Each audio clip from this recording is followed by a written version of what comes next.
ಪ್ರಕೃತಿ ಎಂಥವರನ್ನಾದರೂ ಬೆಚ್ಚಿ ಬೀಳಿಸುತ್ತೆ.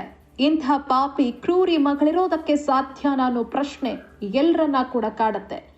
ಅಂಥದ್ದೊಂದು ರಣಭೀಕರ ಘಟನೆಗೆ ರಾಜ್ಯ ರಾಜಧಾನಿ ಬೆಂಗಳೂರು ಸಾಕ್ಷಿಯಾಗಿದೆ. ಹೆತ್ತ ಅಪ್ಪ ಅಮ್ಮ ಹಾಗೂ ತಂಗಿಯನ್ನ ಹುಚ್ಚು ಪ್ರೀತಿಗಾಗಿ ಯುವತಿಯೊಬ್ಬಳು ಪ್ರಿಯಕರನ ಜೊತೆ ಸೇರಿಕೊಂಡು ಬರ್ಬರವಾಗಿ ಹತ್ಯೆ ಮಾಡಿದ್ದಾಳೆ.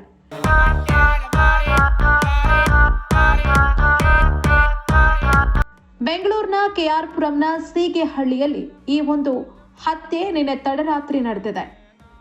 ಕೊಲೆ ಮಾಡಿದವಳು ಶ್ವೇತಾ ಹಾಗೂ ಆಕೆಯ ಪ್ರಿಯಕರ ಕೆನತ್ ಅನ್ನೋದು ಪ್ರಾಥಮಿಕ ತನಿಖೆಯಿಂದ ಗೊತ್ತಾಗಿದೆ.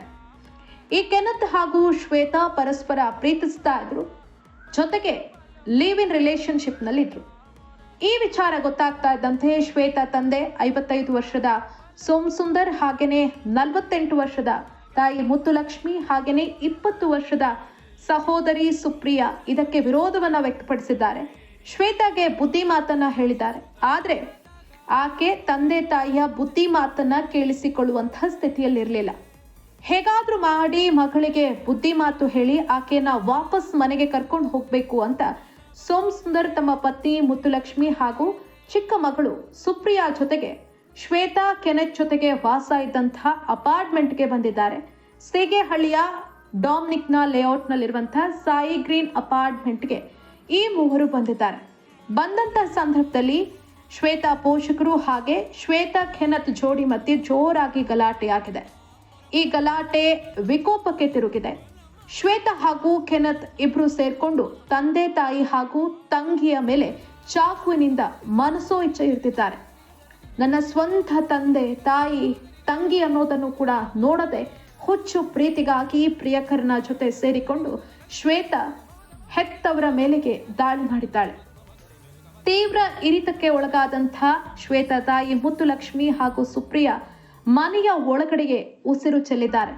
ಇನ್ನು ಗಂಭೀರವಾಗಿ ಗಾಯಗೊಂಡಿದ್ದಂತಹ ಸೋಮಸುಂದರ್ ಅವರು ಹೇಗೋ ಹೊರಗಡೆ ಬಂದಿದ್ದಾರೆ. ಮನೆಯಿಂದ ತಪ್ಪಿಸಿಕೊಂಡು ಅಪಾರ್ಟ್ಮೆಂಟ್ನ ಮೆಟ್ಟಿಲುಗಳ ಮೇಲೆ ರಕ್ತದ ಮಡುವಿನಲ್ಲಿ ಬಿದ್ದಿದ್ರು. ಅದನ್ನ ನೋಡಿದಂತಹ ಅಲ್ಲಿದ್ದ ಜನ ಕೂಡಲೇ 112 ತುರ್ತು ಸಂಖ್ಯೆಗೆ ಕರೆ ಮಾಡಿ ಪೊಲೀಸರಿಗೆ ಮಾಹಿತಿ ನೀಡಿದ್ದಾರೆ. ಸ್ಥಳಕ್ಕೆ ಕೂಡಲೇ ಹೊಯ್ಸಳ ಸಿಬ್ಬಂದಿ ಆಗಮಿಸಿದ್ದಾರೆ. ಅಲ್ಲೇ ಇದ್ದಂತಹ ಈಸ್ಟ್ ಪಾಯಿಂಟ್ ಆಸ್ಪತ್ರೆಗೆ ಸೋಮಸುಂದರ್ ಅವರನ್ನ ಸಾಗಿಸೋದಕ್ಕೆ ಪ್ರಯತ್ನ ಪಟ್ಟಿದ್ದಾರೆ. ಆದರೆ ಆಸ್ಪತ್ರೆಗೆ ತಲುಪುವ ಮುನ್ನವೇ ತೀವ್ರ ರಕ್ತಸ್ರಾವದಿಂದಾಗಿ ಸೋಮಸುಂದರ್ ಕೊನೆಯುಸಿರೆಳೆದಿದ್ದಾರೆ.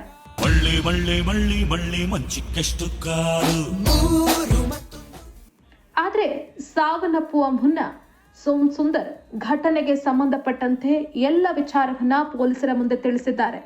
ನನ್ನ ದೊಡ್ಡ ಮಗಳು ಶ್ವೇತಾ ತನ್ನ ಬಾಯ್ ಫ್ರೆಂಡ್ ಜೊತೆ ಲಿವಿಂಗ್ ನಲ್ಲಿದ್ಲು. ಇದು ಸರಿಯಲ್ಲ ಅಂತ ನಾವು ಬುದ್ಧಿ ಹೇಳೋದಕ್ಕೆ ಆಕೆಗೆ ಬಂದಿದ್ವಿ. ಆಕೆನ ವಾಪಸ್ ಕರ್ಕೊಂಡು ಹೋಗ್ಬೇಕು ಅಂತ ನಾವು ಬಂದಿದ್ವಿ. ನನ್ನ ಹೆಂಡತಿ ಮತ್ತು ಚಿಕ್ಕ ಮಗಳು ಮನೆಯ ಒಳಗಡೆಯೇ ಇದ್ದಾರೆ ಅಂತ ಸೋಮಸುಂದರ್ ಪೊಲೀಸರ ಎದುರು ಕಣ್ಣೀರು ಹಾಕುತ್ತಾ ಕರಾಳ ಸತ್ಯವನ್ನ ಬಿಚ್ಚಿಟ್ಟಿದ್ದಾರೆ.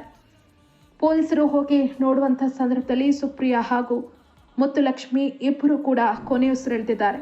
ಘಟನೆ ನಡೆದ ಕೂಡಲೇ ಕೆನತ್ ಹಾಗೂ ಶ್ವೇತಾ ಇಬ್ಬರು ಕೂಡ ಸ್ಥಳದಿಂದ ಪರಾರಿಯಾಗಿದ್ದಾರೆ. ಅವರು ಪರಾರಿಯಾಗುವಂತಹ ದೃಶ್ಯ ಅಲ್ಲಿದ್ದಂತಹ CCTVಯಲ್ಲಿ ಸೆರೆಯಾಗಿದೆ. ಸ್ಥಳಕ್ಕೆ ಕೆಆರ್ಪುರಂ ಪೊಲೀಸರು ಭೇಟಿ ಕೊಟ್ಟು ಪರಿಶೀಲನೆ ನಡೆಸಿದ್ದಾರೆ. ಮೃತದೇಹಗಳನ್ನು ಮರಣೋತ್ತರ ಪರೀಕ್ಷೆಗೆ ಕಳುಹಿಸಿ ಮುಂದಿನ ತನಿಖೆಯನ್ನ ಕೈಗೊಂಡಿದ್ದಾರೆ. ಇನ್ನು ಪರಾರಿಯಾಗಿರುವಂತಹ ಶ್ವೇತಾ ಹಾಗೂ ಕೆನತ್ ಪತ್ತೆಗಾಗಿ ಪೊಲೀಸರು ವಿಶೇಷ ತಂಡವನ್ನ ಕೂಡ ರಚಿಸಿದ್ದಾರೆ. ತನಿಖೆಯನ್ನ ತೀವ್ರಗೊಳಿಸಿದ್ದಾರೆ. ನಿಜಕ್ಕೂ ಈ ಘಟನೆ ಎಂಥವರನ್ನಾದ್ರೂ ಬೆಚ್ಚಿ ಬೀಳಿಸುತ್ತೆ. ಹೆತ್ತ ಅಪ್ಪ ಅಮ್ಮ ಒಡಹುಟ್ಟಿದ ತಂಗಿಯನ್ನ ಯುವತಿಯೊಬ್ಬಳು ಹುಚ್ಚು ಪ್ರೀತಿಗಾಗಿ ಕೊಲೆ ಮಾಡ್ತಾಳೆ ಅಂದ್ರೆ ನಮ್ಮ ಸಮಾಜ ಎತ್ತ ಸಾಗ್ತಾ ಇದೆ ಅನ್ನೋ ಪ್ರಶ್ನೆ ಎಲ್ಲರನ್ನ ಕಾಡುತ್ತೆ.